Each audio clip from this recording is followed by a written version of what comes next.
भारत और इंडिया में से क्या सही है। संविधान सभा में इस पर खूब बहस हुई थी। यह हमारे संविधान का अनुच्छेद 1 है और उसमें लिखा हुआ है, India that is Bharat shall be A union of states.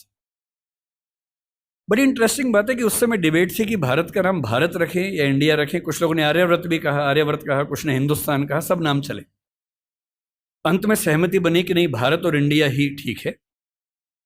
Nehru ji ने खुल के तो नहीं, पर नेहरू जी के पर्सपेक्टिव से जो बात वहां पर ज्यादा आई वो ये थी कि हमारे संविधान के बनने की प्रक्रिया में जो बहुत सारे एक्ट थे जो अंग्रेजों ने बनाए थे, जैसे इंडिया इंडिपेंडेंस एक्ट 1947 का है, 1935 का एक्ट था, उन सब में इंडिया का इस्तेमाल था। उस समय के भारत की तरफ से जो समझौते अंतर्राष्ट्रीय थे उन सब में इंडिया नाम था। पश्चिम की दुनिया हमें इंडिया के नाम से जानती थी, अमेरिका हो, फ्रांस हो, कोई भी हो, सब इंडिया जानते थे। नेहरू जी का मिजाज जो था वो ये भी था कि हमें ग्लोबल पर्सपेक्टिव में चीजों को देखना है, पूरी दुनिया से संवाद करना है, क्योंकि उनकी रुचि अंतर्राष्ट्रीय मुद्दों में ज्यादा थी, बहुत ज्यादा थी। मेरे ख्याल से इन सब वजहों से तय हुआ कि हम अपना नाम इंडिया रखेंगे, पर इंडिया के बराबर महत्व भारत का भी रहेगा। तो लिखा गया India that is Bharat. India जो कि भारत है, राज्यों का एक संघ होगा। 4 दिन पहले की बात है, मैं हॉलैंड में एक टैक्सी में बैठा हुआ था। इंटरेस्टिंग मत सोच के देखिए, टैक्सी का ड्राइवर मोरक्को का रहने वाला था। उसको जैसे ही पता लगा मैं भारत से हूं, उसने मुझसे यही सवाल पूछा। उसने कहा कि यू आर फ्रॉम इंडिया? मैंने कहा यस।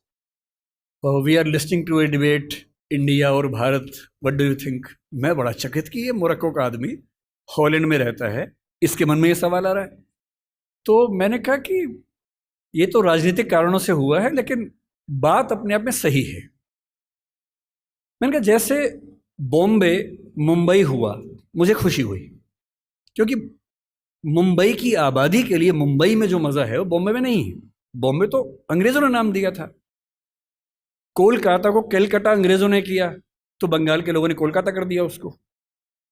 दिल्ली को दिल्ली के लोगों ने दिल्ली कर दिया, दिल्ली ही बना के रखा हुआ है, DILLI, ये होना चाहिए। काहे के दिल्ली भाई, हम क्यों दिल्ली बोलेंगे दिल्ली को?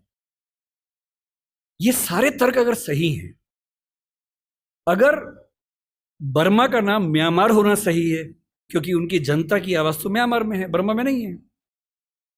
श्रीलंका और सीलोन की डिबेट में वो अपने आप को सीलोन ना मानना चाहे, श्रीलंका मानना चाहें, क्योंकि उनकी भाषा श्रीलंका बोलती है। तो मेरे मन में सवाल बड़ा साफ आता है कि भारत इंडिया क्यों होना चाहिए।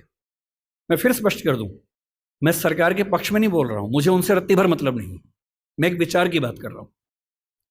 और मैं जब संविधान पढ़ाया करता था, अनुच्छेद 1 पढ़ाते हुए मैं हमेशा बोलता था कि मुझे चुभन होती है ये पढ़ते हुए कि इंडिया दैट इज भारत। दोनों ही लिखने थे तो भारत दैट इज इंडिया कर देते। अगर दोनों ही लिखने थे, ठीक है, दोनों रखें, क्या दिक्कत है। इंटरेस्टिंग बात इसके बाद है, मोरक्को के उस ड्राइवर ने उसके बाद पता है क्या कहा, हिंदी में अगर बताऊं, बोले अच्छा अच्छा ये मामला है, अब समझ में आया। फिर बोले कि बड़ी इंटरेस्टिंग बात है, हमारा नाम मोरक्को पड़ गया फ्रेंच लोगों की वजह से। मोरक्को के लोग मोरक्को को मगरिब बोलते हैं। और जब मैं सऊदी अरबिया गया, सऊदी अरब के लोगों ने मुझसे पूछा कहां से आए हो, मैंने कहा मोरक्को।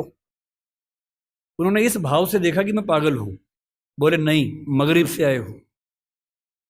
अगर मगरिब की आबादी खुद को मगरिब कह के खुश है, तो उसे फ्रेंच लोगों की वजह से मोरक्को क्यों कहा जाए?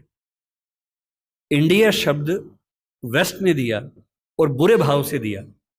उनकी नजर में इंडियन होने का मतलब है बहुत पिछड़ा हुआ होना, रेड इंडियंस, वेस्ट इंडियंस। तो आज ये क्यों हुआ? मैं समझता हूं कि राजनीतिक निहितार्थ है और उस राजनीति में मेरी रुचि जरा सी भी नहीं है, लेकिन ये आज हो या कभी भी हो, मैं इस पक्ष में हूं कि देश का नाम देश की भाषा में होना चाहिए और देश की भाषा भारत के पक्ष में है।